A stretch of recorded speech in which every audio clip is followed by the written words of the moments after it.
We interrupt this program to bring you a special news. We interrupt this program to bring you a special broadcast to bring you this important bulletin from the United Press. Bring you this important bulletin from the United Press. This is not a test.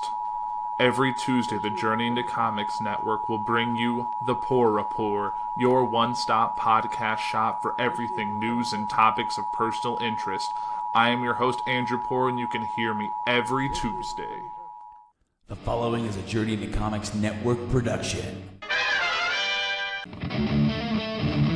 Ladies and gentlemen, you're listening to Journey into Comics, the podcast about everything nerd, with your hosts, Nate Phillips and Brandon Stone. We've come a long way from the Prime Minister's exploding cake. Or have we? What's up, ladies and gentlemen? Welcome to another episode of Journey into Comics. It's episode 162. I'm your host, Nate. Today, not joining me because I couldn't get my ass out of bed is Brando. He's taking the evening off, but it kind of works out because today we actually already had something kind of planned that was going to be a part of Journey into Comics. Now it is all of Journey into Comics. Today on episode 162, I am joined by my friends and members of the Journey into Comics Network. First, we're going to go ahead and introduce him. You guys know him from The Puhr Report. He is also a co-host on Foodies Watching Movies. AP, how's it going, bro? Hey, man, how are you doing? I'm doing really good. It's awesome to have you guys on today. Also joining us, I feel like you guys are legitimate twinsies. You have the Tuesday, Thursday, every week show thing kind of going on. You guys answered the call at the exact same time. We're just recently co-hosted guests on each other's shows, episode 7. Obviously, if you've been listening to the Journey into Comics Network, you know who I'm talking about. He is the host of Podcastrophe and longtime family member of Journey into Comics. It's Blaine. How's it going? Hey, what's up, everybody? Dude. It's going great. I'm glad to hear that, man. It's really weird how time travel works with podcasting. I just want to tell you guys this real quick on air because I've listened to episodes that are coming out tomorrow and Thursday this week. and I've actually also heard a pilot for something we can't talk about yet.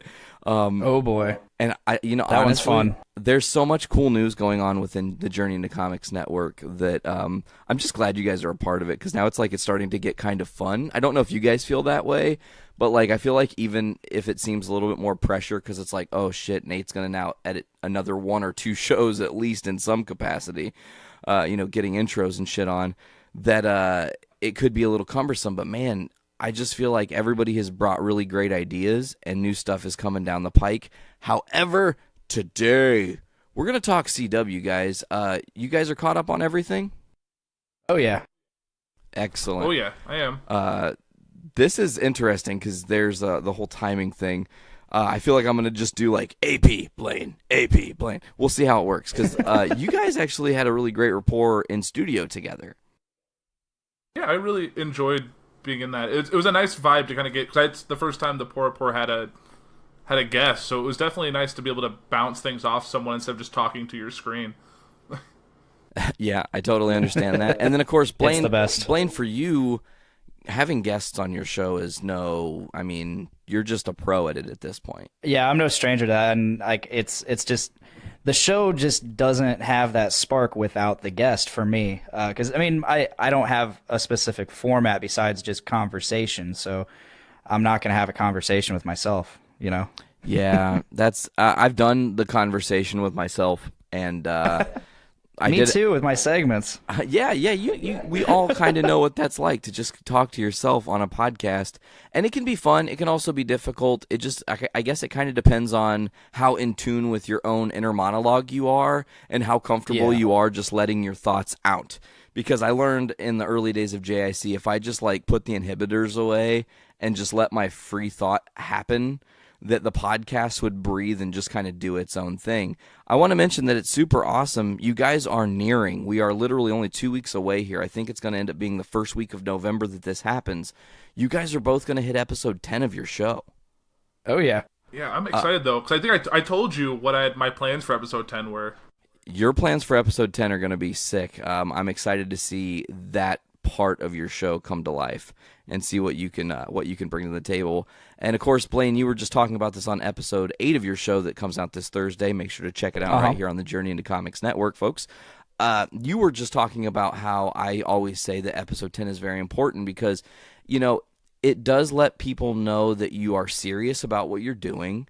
It shows that you have dedication, which is very important. If people don't, if you're inconsistent, people are going to be like, why the fuck do I want to listen to this guy? He can't even, commit to the thing he said he was going to do. So you guys showing up every week and doing this now, we're, so quickly nearing your episode 10s. I'm super excited, but let's move away from the network talk today. I don't know where I really want to start with this. We could go in chronological order of the way the show's aired, and that'll leave Blaine not talking for a while unless he wants to do some random interjections of thoughts and opinions. We could also just kind of go with the most badassed ones, which I think right now The Flash and Arrow are whoa, holy shit stories. I don't know where to start. I'm going to actually do this random as shit. We're going to go AP, pick a show. Ooh. I'm going to have to be different. I really liked Legends this week.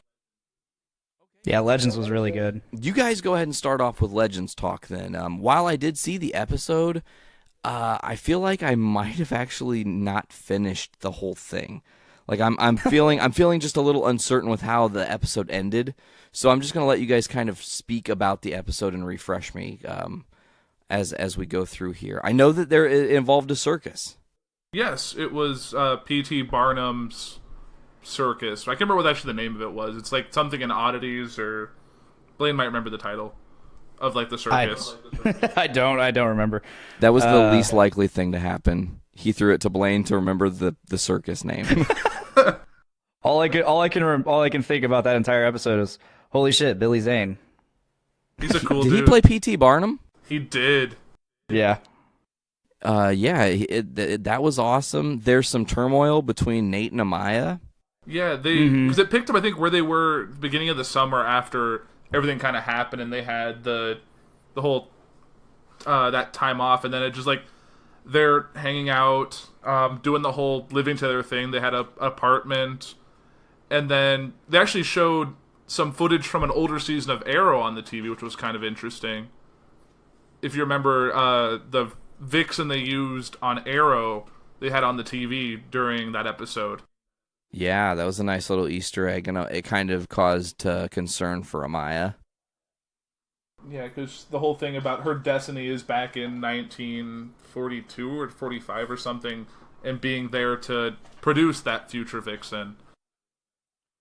Yeah, but she kind of takes it into her own hands, Blaine, wouldn't you say? What? I'm saying that Amaya kind of takes that decision to change her own destiny, I guess, into her own hands. Yeah. I really liked her little struggle throughout this show, or throughout this episode. It was cool. What was your favorite part of this episode, other than Billy Zane slaying it on screen? Oh, my favorite part? Okay, so I have a couple favorite parts. Sure. Well, one was definitely Victor. Is that the actor's name or the Victor character's Garber? name? I can't remember right now. Yeah, he plays Martin Stein. Yeah, okay. Well, when he made the whole Titanic comment, I was like, that's hilarious. And then out of nowhere, Billy Zane, I'm like, well, because I couldn't even remember his name. So I'm sitting here watching it. He makes the Titanic comment, and then out of nowhere, they go to that circus thing, and I'm like, isn't that the dude from Titanic? And of course, I look it up, and I'm like, oh shit, it is. Yeah, that was probably the last time. That's probably the first time they've worked together since that movie. So I don't think anything that he's done, they've done together. 21 years. Yeah. Wow. 22 years. 21 years. I saw Titanic in theaters. Same. It scarred me. It was like 6. Gotta love those late 90s effects, too.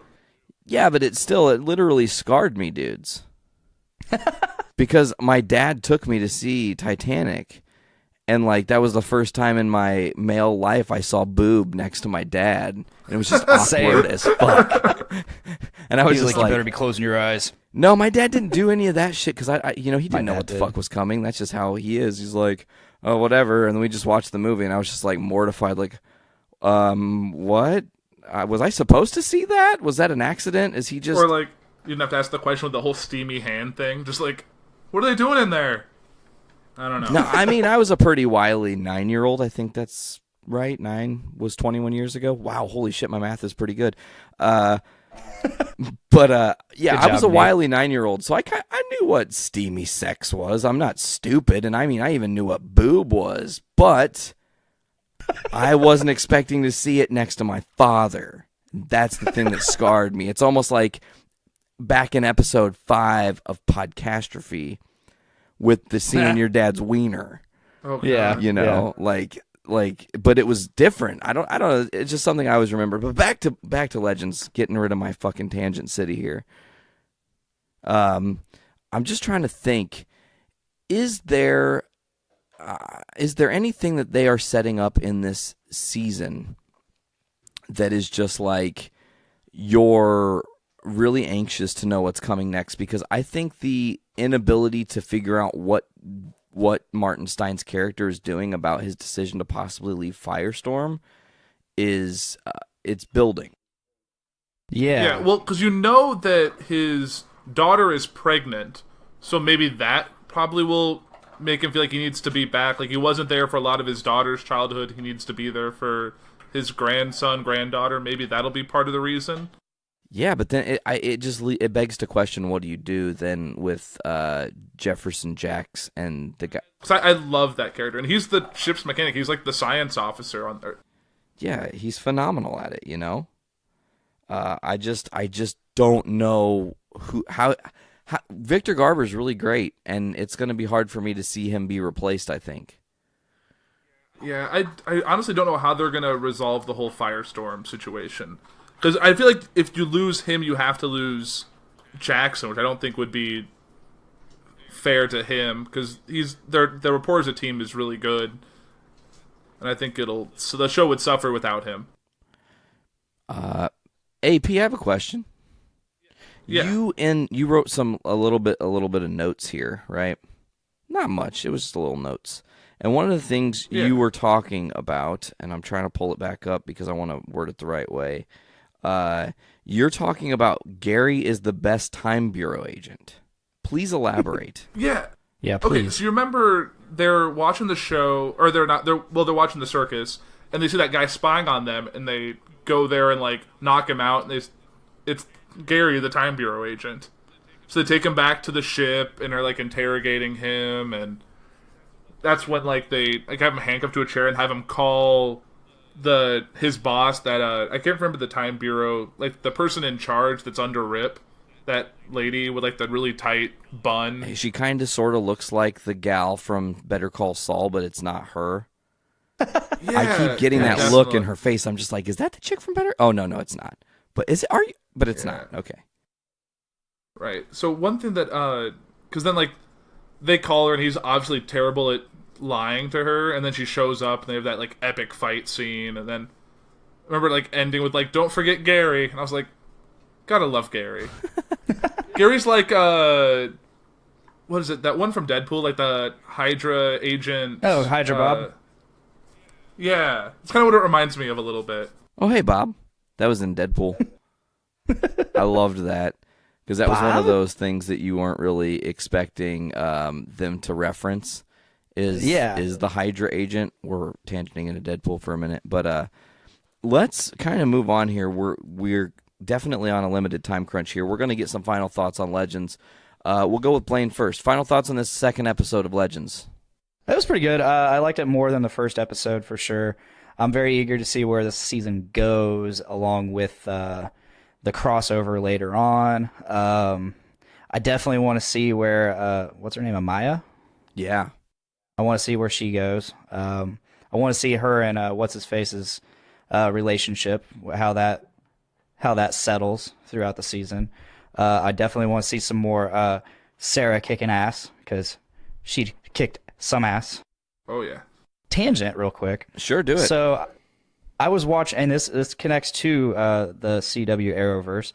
I was watching the remake of Nightmare on Elm Street last night / today, and the chick who plays Laurel Lance, she's in it. Yeah, she's with blonde hair. Yeah, and I was like, I was sitting there watching it because I loved that movie when it came out. Unpopular opinion, And I was just like, so I remember watching it, and then I was watching it last night. I'm like, holy fuck, that's Laurel.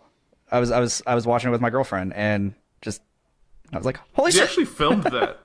Yeah, they actually filmed that up in the suburbs by me, which is kind of cool. Oh, nice. And like some of the high schools, like they film like different scenes at different high schools over there. I'm like, that's interesting. Yeah, I think That's my tangent.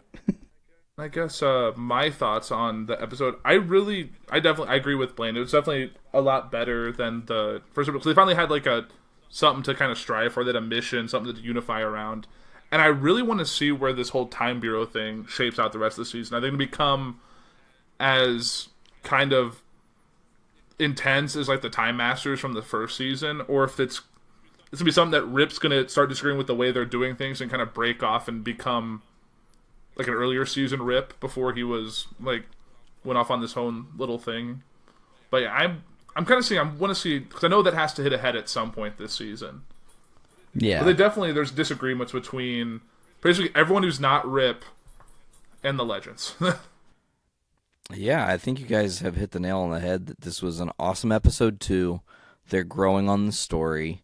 There are a lot of things that can happen. I think Legends is going to be our catalyst for while I know that Supergirl is actually, do you guys know about what's going on within the 2-night crossover? How Arrow is moving to Monday for just this event? Yeah, they're going to do a 2-day, 2-hour movie. Yeah, that's fucking incredible. Kind of how they're. Yeah, I'm gonna like that a lot better than I think the 4-night crossover, just because it left you on a cliffhanger. You need to wait a whole day. Now you get like a nice block of episode where it'll just feed right into the next, and then because this will be the first episode that like Supergirl's actually a full part of. It's not just end of that episode and then Supergirl's now. Oh yeah, we can just bring her in all of a sudden. Oops.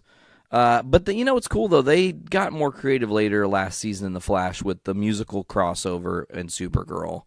And I love that they're starting to take different risks. Moving Arrow to Monday is definitely a different risk because it's like a one-night special.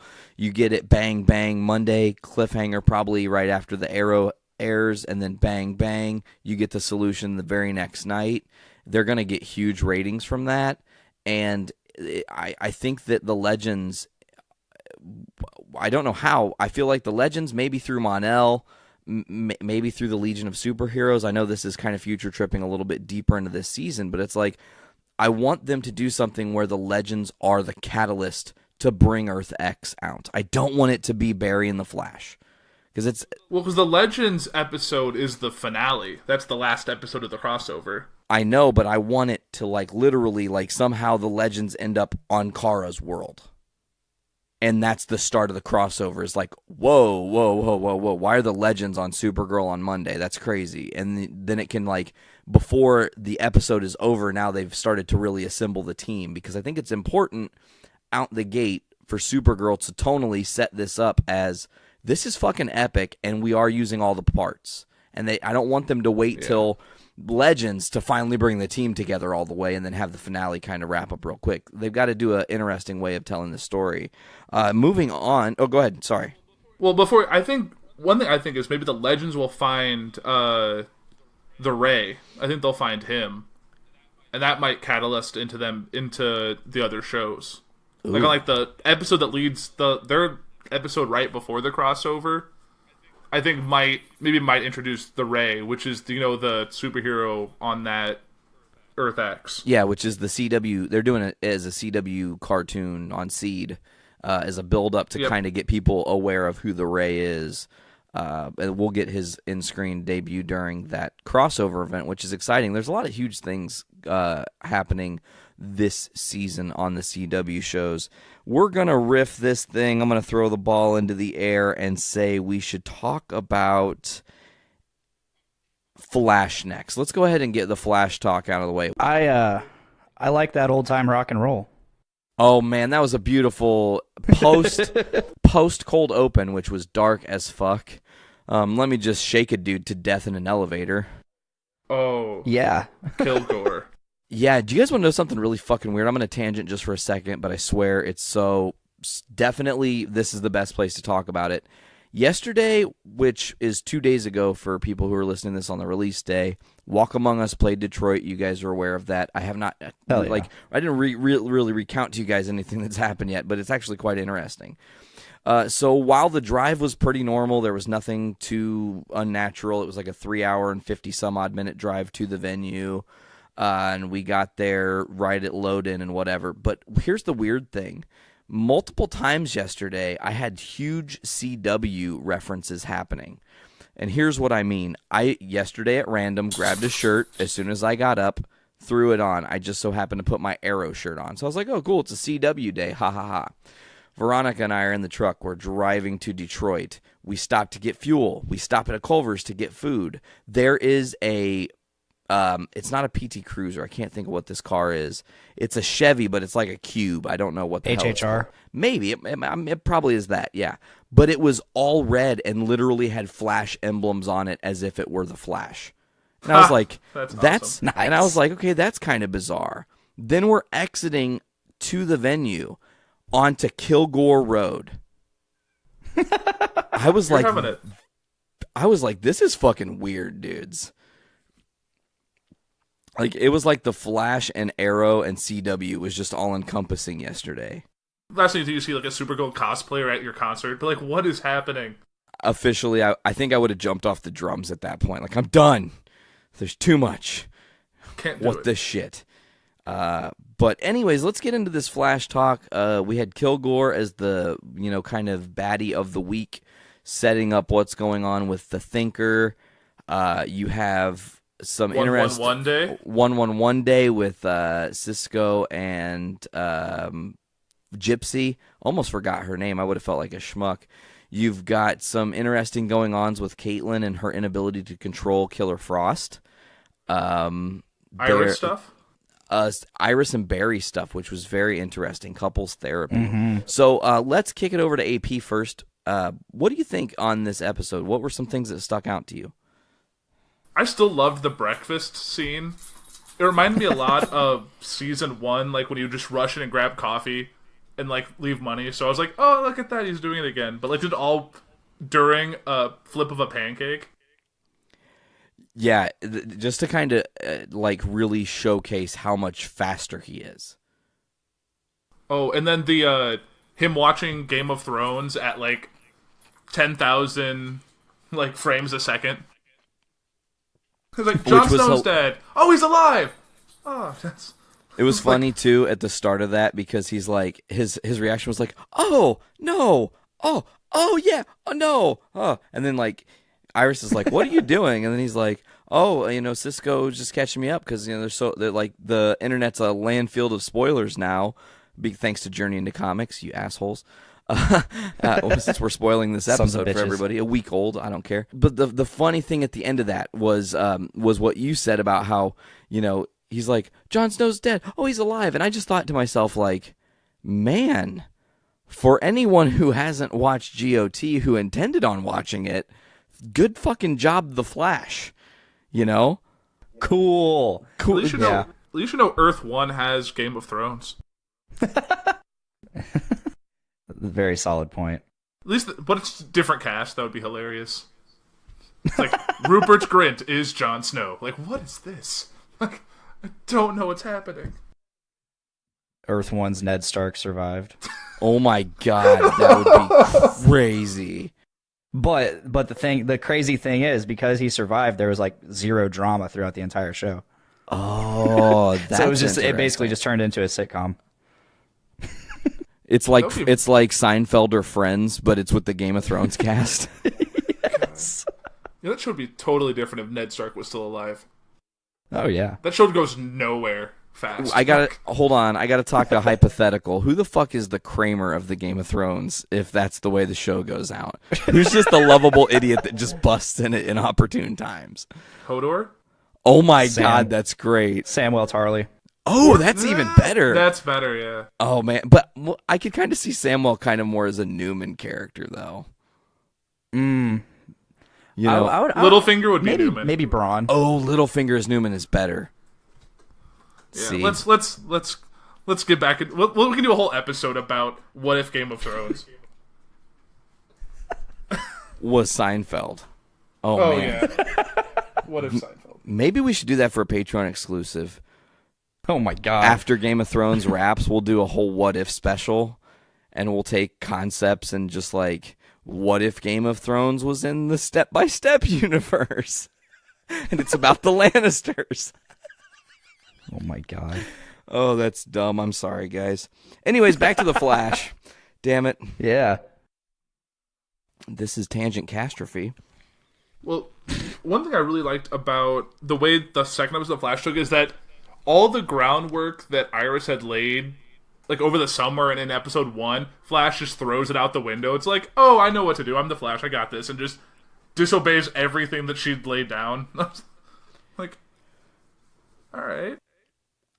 I found it super interesting that they did the couples therapy thing, and like, I guess if it was me and I had to go to couples therapy and I was also a superhero, I would better think about some of the things that may happen while we're in that meeting that don't make us look like we have miscommunication, because Iris and Barry don't have miscommunication. They're really good at communicating for the most part.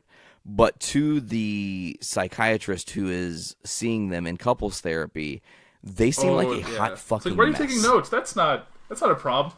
Oh, I'm just taking notes. I have to go. You're not going to write down that he just left, right? Yes, I'm going to write that down. But what was your favorite part about the episode, Blaine? Oh, that's a good question. I mean, as dumb as it sounds, I really enjoyed the bear. Oh, god damn it, what's his name? I had it in my head. Bob. I love the Bob Seger, the whole Bob Seger scene. Oh, you're talking about. I can't get away from it. Did what, Risky Business? Yeah. Is that the Risky Business thing with Tom Cruise? Mm-hmm. And I'm a big Bob Seger fan, so like just to hear that come on, I was like, oh hell yeah. But no, I enjoyed the new suit. I enjoyed how in the trailer they made the new suit like basically just complete comic relief for the trailer, but in the actual show it was the villain using the suit against him. Yeah, it made for an interesting thing because the Flash has mostly operated without having too much tech. I mean, he obviously has some tech, but his high speed is the most important thing. Being Cisco, he's a genius. He wants to make everything a step up for his hero friends. He's always constantly I want to know when Cisco sleeps. If he's making gear for every member of Team Arrow, Team Flash, sometimes the Legends, if Ray needs his suit adjusted or something. Like, what does Cisco get paid to do also? Because he's not making much on the CCPD gig. I mean, let's be real. Well, didn't he get all of Harrison Wells's? Didn't Barry Allen get all of Harrison Wells's money when he died in that will? Yeah, but do you think Barry's just writing paychecks to his friends to help Star Labs stay afloat? Yeah. Probably. I don't know. You guys are just like, yeah. Yeah, it's hard. I just love how Cisco keeps mentioning, I love having a satellite. Yeah. Having my own satellite. I love the whole thing with, and it's like, take all of the tech out of the suit. Like, but I think that was my favorite villain that we've had in a while, just because I really like, it's an interesting ability, and the whole thing that he's not tied to the accelerator explosion. Yeah, which is good because they had, they kind of teased this last season that there were possibly metas that had been created not because of the particle accelerator exploding, and some like, well, how can that be? So that actually this is a beautiful time now. We're early in season 4 to drop that somehow, some way, metas are being created in elsewhere. Yeah, I look at he says like, "Oh, I'm not the only one." I was like, "What?" Yeah, like, and it's only just beginning here. Like the floodgates coming. It makes me think about season 2 with Zoom, and like now there's a whole new tier of upper thinking villains. I can't wait for us to get our first return villain speedster this season. Yeah. Like, I'm looking forward to Eobard returning, or maybe we get Hunter to come back in some way. I don't know how you do that. I really like that idea. I would love to see a costume New 52 Reverse Flash. Oh my god, his new silver with the like the black lines that go down his arms. Yes, that would be amazing. Yeah, that suit's super awesome. There's actually this dude, Boss Logic, who does a lot of concept art and like, oh, people want to know what fucking Army Hammer would look like as the Green Arrow or the Green Lantern. I can make that. And this dude fucking photoshops the shit and makes it look super high tech and cool looking. He did the Red Death in like a realistic style, and it looks amazing. Blaine, do you know about Red Death? Sounds familiar.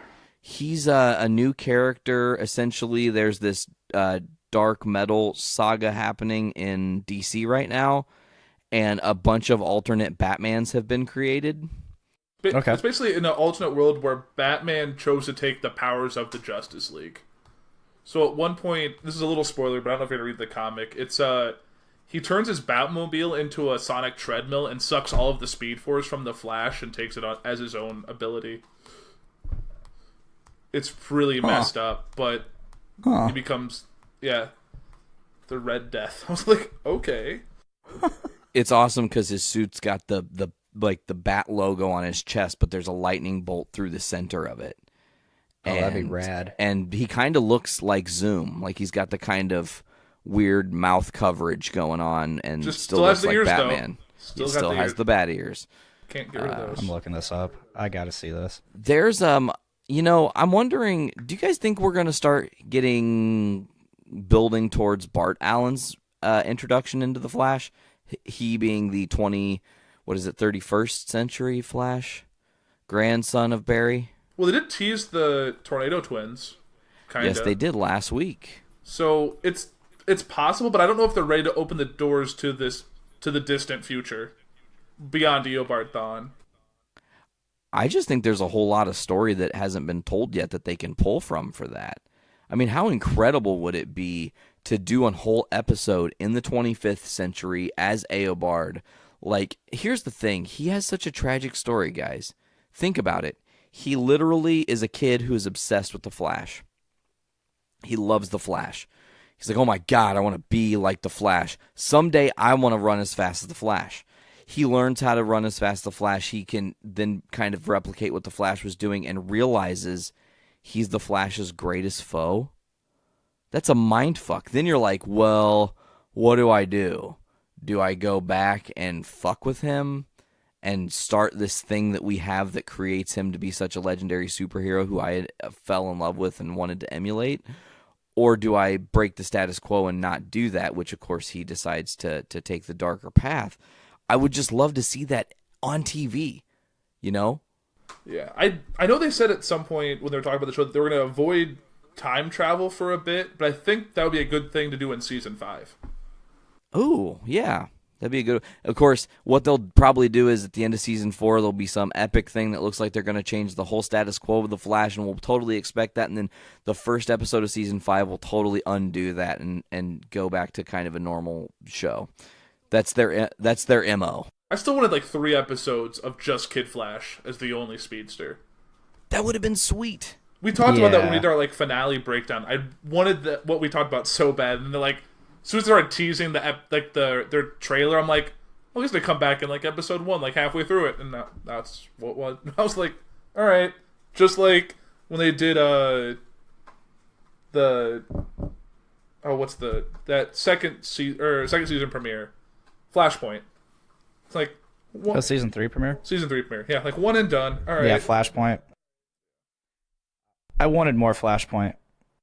I know they couldn't do much because it would affect all of the other CW shows that let it run a couple more weeks, and then like you'd have the Flashpoint, Arrow, and Legends, and well, maybe not Legends because Legends might, I don't know, with time it might not have affected them as the same. I don't know, but yeah, it would have affected all the other shows except like Supergirl and Legends. But I guess they could have done an Arrow. I would have watched that. But yeah, man, it would be super interesting. But I know they do it because they don't. There's people who watch one CW show but not the rest. Yeah. You know, I don't get it at all, but people do it. Okay, so let's wrap Flash Talk a little bit here, guys, and get into what we thought about the episode. Personally speaking, I think this is a great stepping stone in the second episode of the season. It's definitely getting my love for the Flash back, and I'm all jacked up and ready for more Flash, more Flash, more Flash. Before we know it, we're going to be at an epic mid-season finale. Before we know that, we're going to be at a crossover event, and the next thing we know, we're going to be at the finale and be like, holy shit, this show, like, it's like the Flash literally emulates the character that we're watching, because it seems like it happens so fast. Like, I don't know about you guys, but it seems like every season of The Flash just happens, and it's boom, before you know it, it's over, and you're like, fuck. Yeah. I want The Flash again. What? I'm ready to see more of this villain.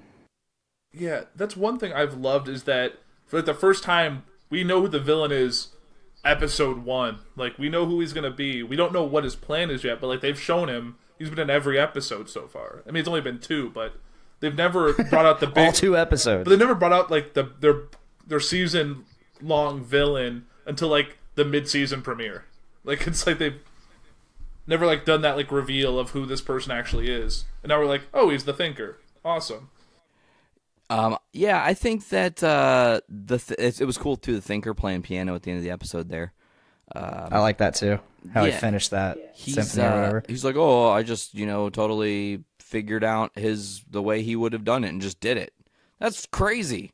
Okay. Yeah. But yeah, I loved it. Let's go ahead and jump from Flash to the founder of the Arrowverse, as it were, Mr. Oliver Queen, in a very epic and intense, action-packed second episode of this season. Holy shit. Yeah, the Bravo, man. Back. Anatoly. I love Anatoly. Yeah. Man, I wasn't expecting him to be a dickhead this season.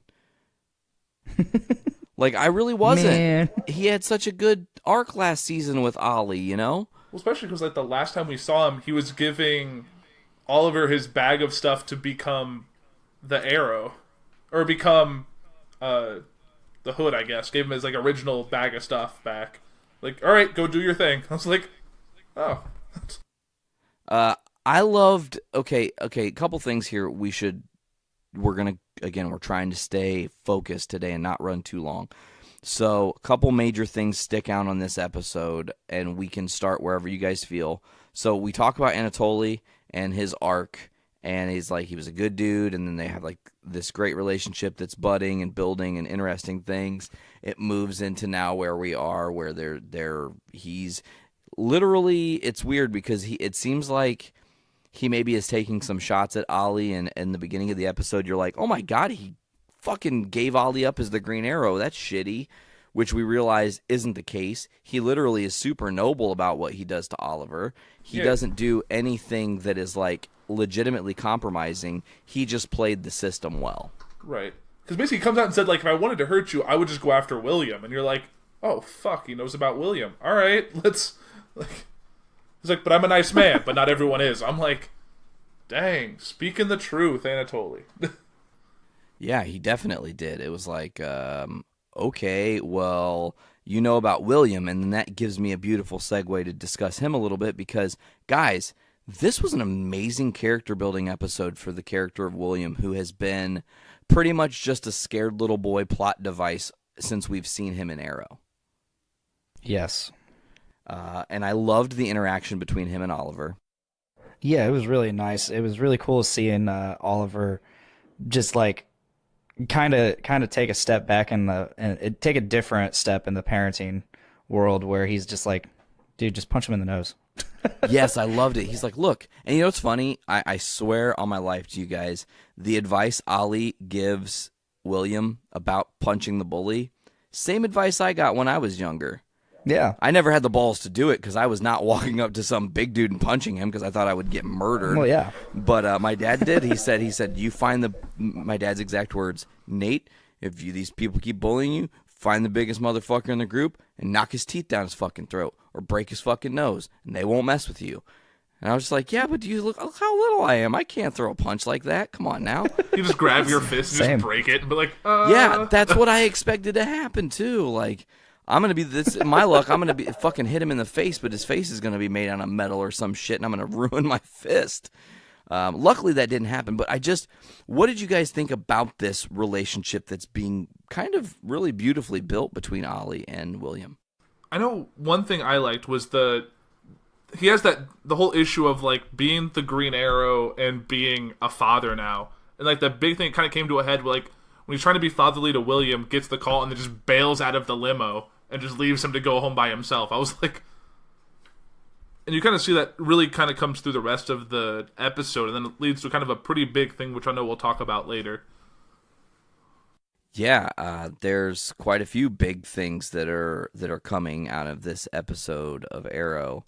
One thing I find interesting is we find out what's going on with Diggle and why he's been such a shitty shot in the first episode and a half. Mm-hmm. Which, it's weird. I guess you could have kind of figured that out by how they shoot the island scene coming back into this season, and you definitely see shrapnel hit John, and then like they show the scar.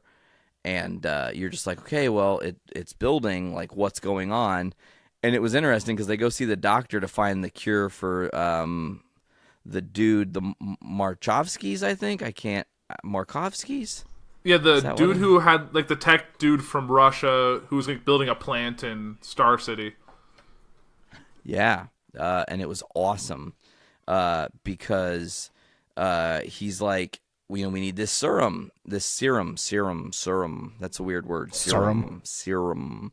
Sometimes, like, do you guys ever get that where you look at a word and you look at the word so much it looks misspelled? Synonym. Sometimes Gotham gets me because I can't see it as Gotham. I start reading it as Got Ham. Got Ham. I'm like, oh, damn it, that's a problem. And that's a whole nother show that's holy fuck. Blaine, I strongly advise you get your ass through Gotham because it is phenomenal. Oh my god, that last episode. It's on my Netflix list. It is definitely worth it, and season 4 is just proving it is definitely a cut above the rest. I would argue it's now officially a better show than The Flash, even though I absolutely adore The Flash. I just think that Gotham is starting to figure out their stride of how to write really intelligent stories for themselves. Yeah, Blaine, if you're not born on a Monday, you really should watch the show. Ooh. Oh, we'll see how it goes. My schedule's been with all the podcasting. So I've been doing mine. I've been helping out here and there wherever I can with you guys. Now I have this girlfriend now, so I got that part of my life, and no complaints there. Then I've also been helping out with a new podcast. So like, and on top of that, I got video games coming out. I'm getting back into gaming a little bit. So fun scheduling. Time is finite. Oh yeah, plus my workout. I might be going to pick up the Fractured Butthole tomorrow. Yeah, yesterday. Whenever this, I don't know. Now. When this is happening now, today, that's when I'm hopefully doing it. Shit, that's confusing. I'll be picking up Assassin's Creed. Oh, Origins, right? Oh, when does that come out? I believe Friday. When do games come out now? Typically Fridays unless you're Nintendo, and I do believe Nintendo's release is Sunday. Or at least it was for a while. It'll be Friday, I need to get that new Assassin's Creed. I haven't bought a new game in so long. Maybe we should all do a better job and listen to Game Addicts podcast at GameAddicts.com. A member of the Journey into Comics family with their hosts. Oh, yes, that podcast. Brandon Stone and Mike Norris every Thursday on podcasting services around the globe. I've seen those people in person now. Hey, yes, you know what these fucking people look like. We haven't talked about that yet. We had the huge meeting of the mind. You know what? Before we do that, we'll wrap with that, but let's real quick talk about the end sequence of Arrow. We'll talk a little bit about what we think about the episode, and then let's spend a few minutes there at the end discussing what we thought about the Podcastomania that we just experienced last weekend. So, first of all, Blaine, what did you think about what is kind of the changing of the guard, if you will, in Team Arrow? Oh, let me tell you what I think about that. I think it's weird. I mean, not that Diggle is not worthy of it, but it's just... One, how long is it? First of all, how long is it actually going to last before Oliver's Green Arrow again? Two, how is Diggle's little hand trimmers going to affect him being the Arrow? Yeah, like how are you going to draw a bow back? Yeah. It's hard, man. Yeah. telling you. He's like he was going there to tell Oliver about that, and then he's like, "Oh well, I guess I have more responsibility now that requires me to still be really skillful and not have these hand tremors." Yeah, that's what I thought was kind of ridiculous, was that, like, Oliver gave up the Green Arrow because he has a son now, but it's like, John has a son too, but he's going to be the Green Arrow. How does this help anything?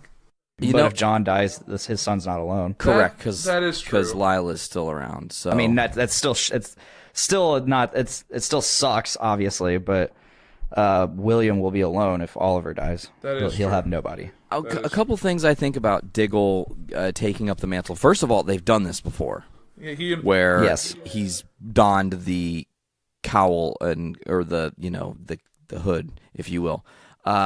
This time, though, I think it's a little bit bizarre, like you were saying, because he has John Jr. Or Baby Sarah, depending on which timeline you're a part of.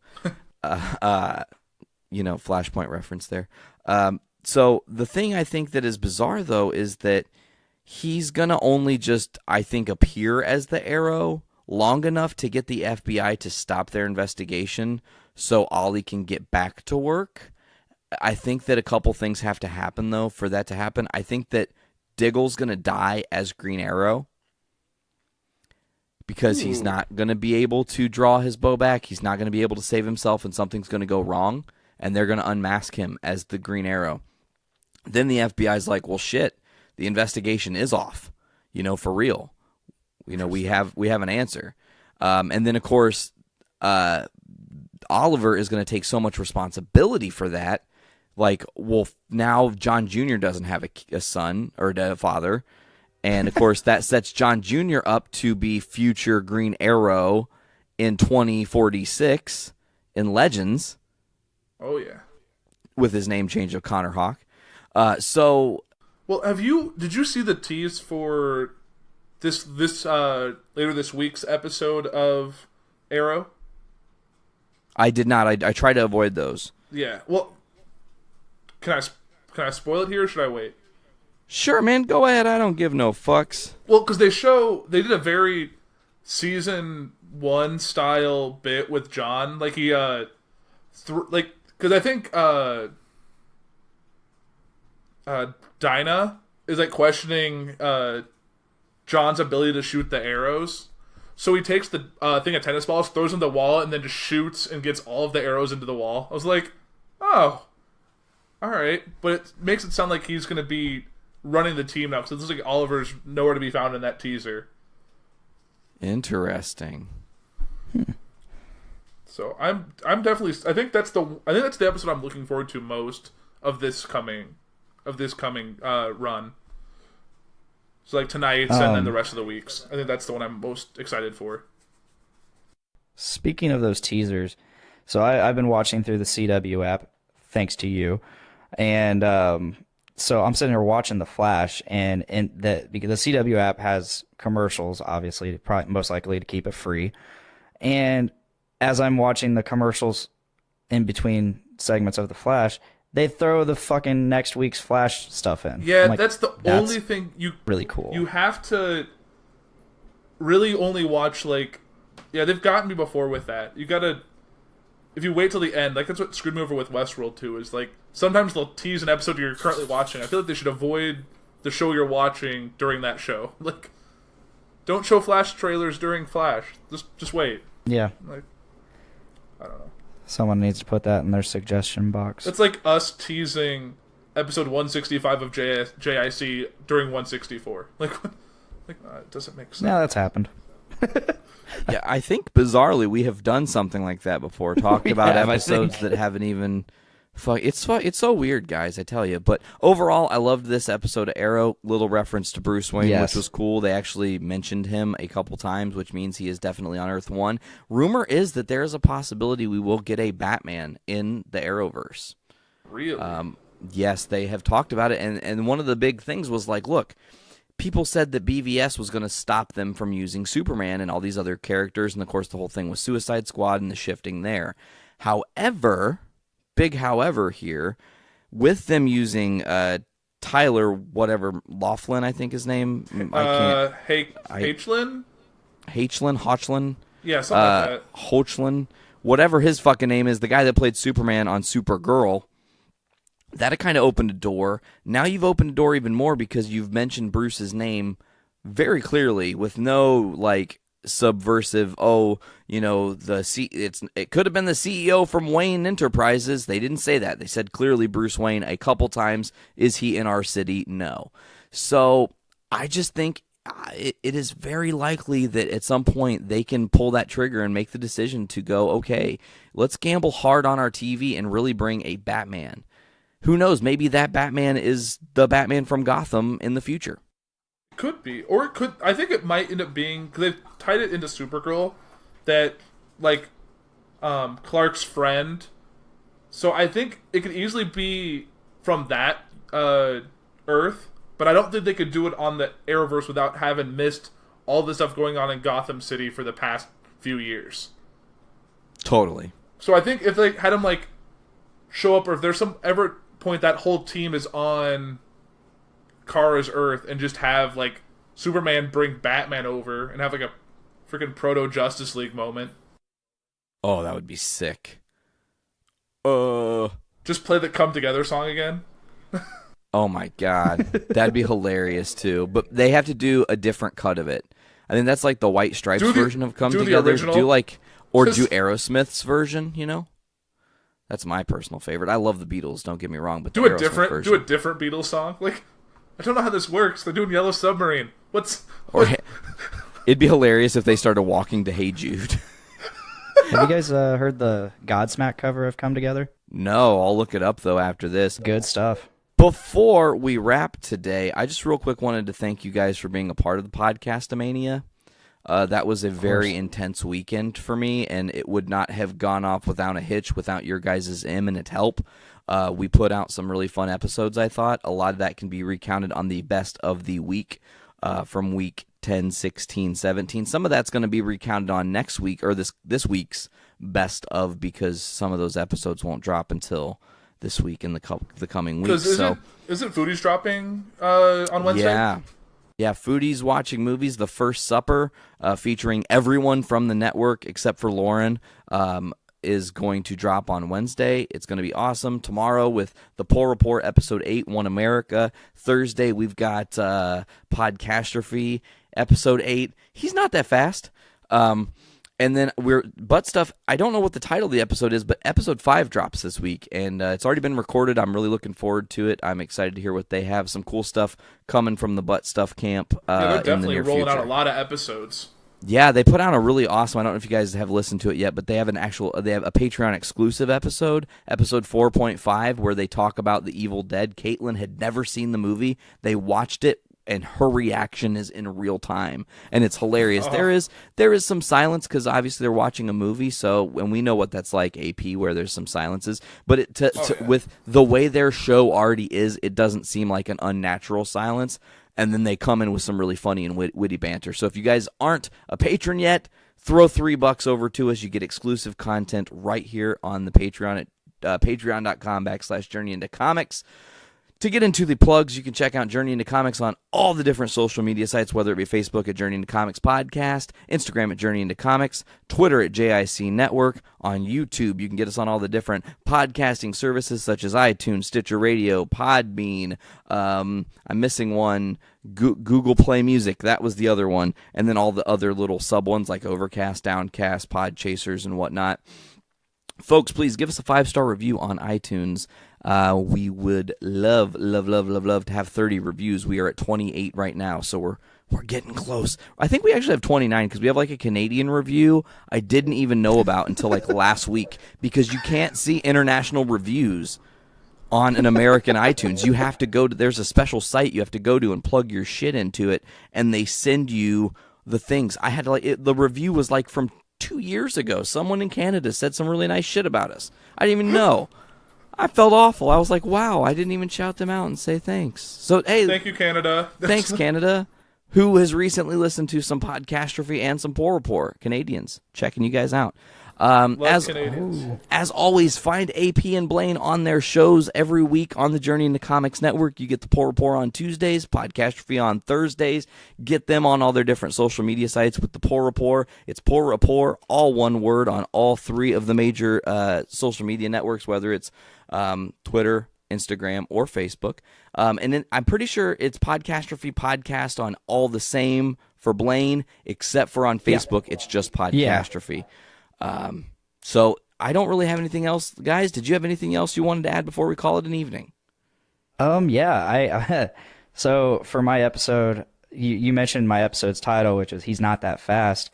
For this coming week's episode, I had my friend Matt over, and he got married this weekend, and the person who is not that fast, Felipe, I gotta say, he's a lot faster than we all thought, because it came time to throw the garter, and boy oh boy, he fucking grabbed it. He snatched that shit up.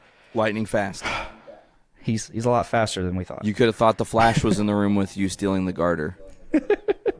Could have. He's doomed himself to a life of ultimate misery.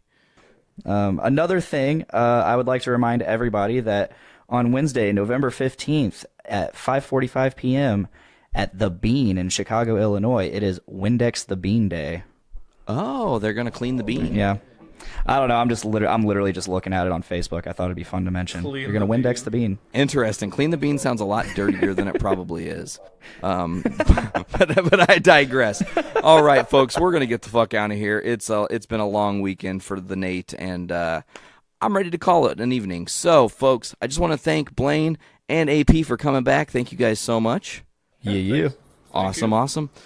We will see you guys throughout the week here on the Journey into Comics Network. As always, for Journey into Comics, this is episode 162, and I'm Nate. Oh, see, hold on, time out. No. See, I tricked you motherfuckers because I knew both of you would stall, like, who's supposed to go next? What do we do here? So in future, when we have shows like this where we're all three together, the way we should do it is based on when your show drops. So, Blaine, that means that this week you have to tell everybody to keep filling their heads with shit. Are you ready to step up to the challenge? Can I? Okay, Can good. I do it? We're ready. Here we go, folks. We're going to try this again, all in real time, because I don't edit shit, and I love that this is how we talk. So, here we go. This is episode 162 of Journey into Comics. Let's try that again. I'm Nate. I'm Andrew. I'm Dick. Fill your brains with shit. Thank you guys so much. We'll see you later.